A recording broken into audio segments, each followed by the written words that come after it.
Hi guys, welcome to my high tunnel.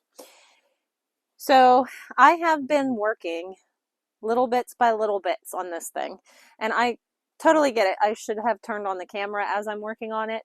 However, sometimes I'm one of these people that just gets started working and just goes at it and doesn't think about turning on the camera or anything like that. So here's the situation with this high tunnel. Last year when we brought it home, I put it up. This could be like a year and a half ago, actually. Um, I put it up. I really didn't know too much what I was doing. I got this plastic. I put it on. I didn't have enough channel. I didn't have enough wiggle wire. Wind happened, and this thing ripped. I'll show you where it ripped. Hold on. Right here. See the rip? And I just never did finish it. And I think I got frustrated and just disgusted. And sometimes you have a project like that, and you just don't even want to look at it, and you don't have the time to mess with it. That's what this high tunnel was. And I was so very excited to have it in the beginning. And I'm still very excited to have it. It was just too much for me to contend with. So I have started working on it again. And I never knew how I was going to finish the ends. I never knew what I was going to do with the inside. We did start, I started on these raised beds last year. Jeff brought me home a load of soil, which it's screen topsoil, so it's like very anemic. And I need to add a lot of amendments to it, which I will get to, and that's why it's not filled up to the very tippy top. And I still need to add a lot more because the bed that I'm currently standing in has nothing, and the rest of this bed over here has nothing. I also want to put pea gravel in the walkways. And I actually am going to take and do the same layout of raised beds out the back here where there's no high tunnel. I'm just going to have more growing space. All that to say, I had this rip to contend with. And I thought I had enough plastic to just take this off altogether and put a new one on. The piece of plastic I had left is like a foot too short. So, that just seems to be my luck. So what I've decided to do is I'll show you, an extra board. So there's the board on the outside where the channel was for the wiggle wire. Well, I just raised it up and I added a whole nother piece of rough cut on top here. That's probably a whole foot's width of a board. That's a really big board. And I moved the channel from the outside piece of wood to the top of this new piece that I put. And I attached my plastic there. That gave me an additional 18 inches. And on this side over here, if I move my channel from the bottom of the wood to the top of the wood, this piece of plastic, when I shift it over, is going to fit perfect. So, big brain moment. I don't have to take it off completely. I don't have to buy a new piece of plastic. I just have to shift it. This time when I shift it, I will shift it and make sure that it is tight, because I didn't do that the last time. And that's part of the reason why it ripped. But anyways, so that solves that problem. And then I didn't know what I was going to do with the ends, which was a whole other problem. I almost tripped on my shade cloth here. I have folded up in this bed. Let me bring you out here and show you what I'm doing with this. Let me find a flat place to sit you. Can you see? Oh no, we have glare. I was better off inside probably. It's right at almost sunset, so. I came out here and I put the rough cut up so far. Look, I even used the Sawzall and cut it in a little arch. And I put a piece of channel across the top of that wood, and I framed out the door here. And I'm going to do Dutch doors. Let's see if I can put you down. I'm still getting used to this new tripod, guys, so you're going to have to bear with me. So what I'm going to do is I'm going to build Dutch doors here, and I'm going to frame them with 2x4s, and I'm going to pull the plastic tight over top of them. So they're not going to be like solid wood doors. They're going to be plastic covered wood frame doors. And I want to do Dutch doors that way. If I want to open this whole thing up for aeration, I'll be able to take these triangular pieces of plastic off in the summer, and I'll be able to take off the top of the Dutch door, or I might be able to, depending on where it hits when I open it up, do like a latch mechanism. What I don't want to happen is when it's windy for it to flap around, and there's never a moment up on this hill where there isn't at least a gentle breeze. So I have to make sure that I have a good latching mechanism. But that being said, I think the Dutch door system is going to work great. That way my free-range birds aren't going to come in here and mess with anything. And also, if I wanted to, I could take the plastic off of this top part and I could do insect netting, which I have, which might be nice, you know, to help deter some of the bugs. I know I'm never going to get rid of them completely, but it would be a nice addition to, you know, our precautions. I use a lot of insect netting. It does work really, really good for us in this location for the broccoli, cauliflower, and cabbage.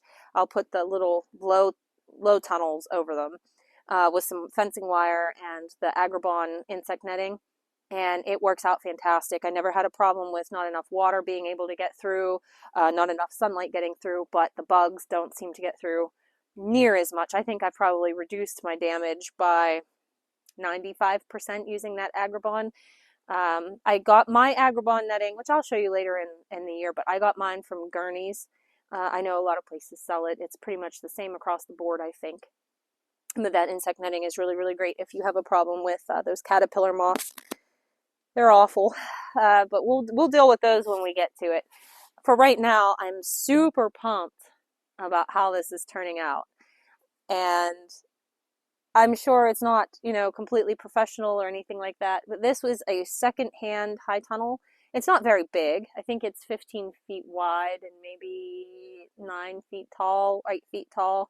It's not huge. It's not like a professional grade high tunnel, anything like that. But for me, this is huge. This is a huge addition to our home, and it's really going to help me out. So I'm just really excited that I finally have vision for this.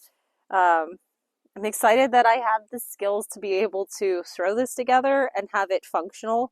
I know that my doorways are level and my boards were level, and I was so pleased with myself because I made sure I measured so that the boards are the same from one side to the other. I don't know if you can see, like, they're the same. It's the little things that make me super pumped, you know.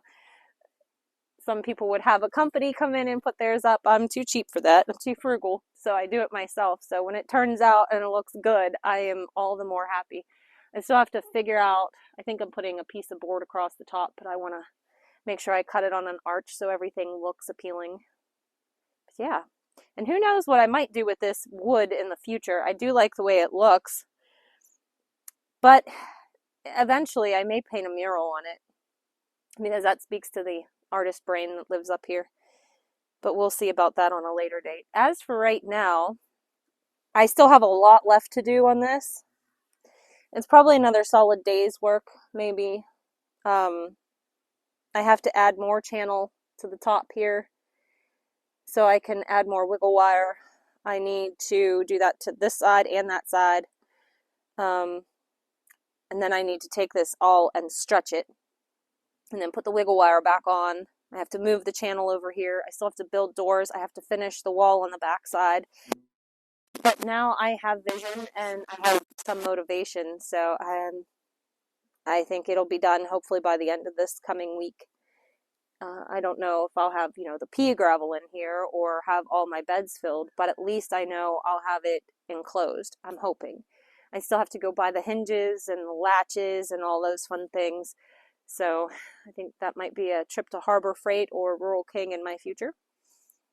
But yeah, I think it's coming along really, really well. I'm sorry I didn't capture any of the work mode, but I was just in a mood to jump on it and get some progress done. And sometimes when you're up and down, turning on the camera, talking to it and everything, it kind of slows you down a little bit.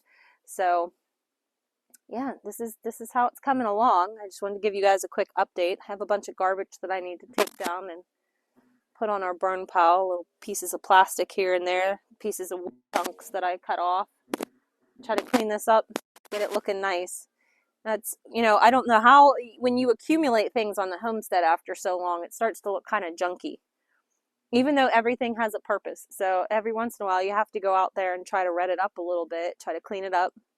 I'd really love to get my riding arena back at some point. All things come in time, right? Rome wasn't built in a day. I have to keep reminding myself that. The other project I have to do is get my seed starting greenhouse. I have to get that cleaned out again. you know, I did this last year and I'm going to have to do it again. Everything just gravitates into that building. And I also said last year I wanted to paint the wood on the outside, and I never did, and I'm going to do that this year so that it looks nice and it doesn't warp. And I'd like to put bricks down on the floor in there. I have grand plans for everything, guys, but I'm only one person, so a lot of this stuff never gets done. But I still dream about it because someday, 10 years down the road, I might get it done. But yeah, so that's where we're at. It's this warm weather has me so motivated to be outside and doing things. I mean, I was thinking about rototilling the front garden, and I thought, it's like February 3rd. We still have some winter to get through.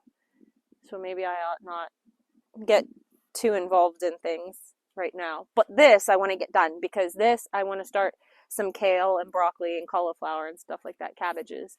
Brassicas. I could put them in here. I think our weather's good enough now where they'll thrive. And I'll get a harvest before I have to rip everything out and put my tomatoes and peppers in. Anyhow, all that being said, I guess that's going to do it for today. I didn't have a whole lot planned. Like I said, I was just working on this. I was very motivated to get some of it done. We went down to look at the one field that we bale for hay, and I wanted to see how the grass growth was down there, and that property had been logged, so we wanted to see what it looked like up there. Plus the boys are going to be cutting some firewood. And I'm hoping if the weather stays mild like it is, I might be able to move the cows down there within the next month or so. I'm going to keep my fingers crossed for that. We're going to move the cows down there on some property that, you know, the hay fields don't look thick and lush in some spots, and some spots where it's kind of steep and it's not a lot of fun to mow because it's just like real steep hills. We're going to try to graze them there, you know, with them fertilizing it and everything. It should improve the soil quite a bit, and give the cows something to do because they're tired of being in one spot. They like to be out grazing. They like when I move them every day. My goal is to not bring them back up here into the woods. I would like to be able to graze them year round, actually. But we will see how that goes. That will take a lot of good management on my behalf. Last year was the first year that we rotationally grazed them on bigger property all year long, and I think the fields look pretty fair after that. I think I could have done better. I think I could have left a bigger stockpile that I would have been able to graze them all through winter. So these are all just things that, you know, you're going to learn from year to year. But yeah, that's going to do. Harley's riding bareback on her bareback pad. I see, you finally caught one. Hi, Callie. Huh? You used her as bait? She doesn't care. Atari's over here. Right there she is. She sees Harley come into the pasture. She knows that Harley wants to ride, and she's like, nope. Isn't that right, Atari? All right, guys. I guess I need to go do the adult thing and make dinner. I did wash dishes today. So we will see you guys in the next video. I hope you have a great Sunday, and we'll see you next time. Bye.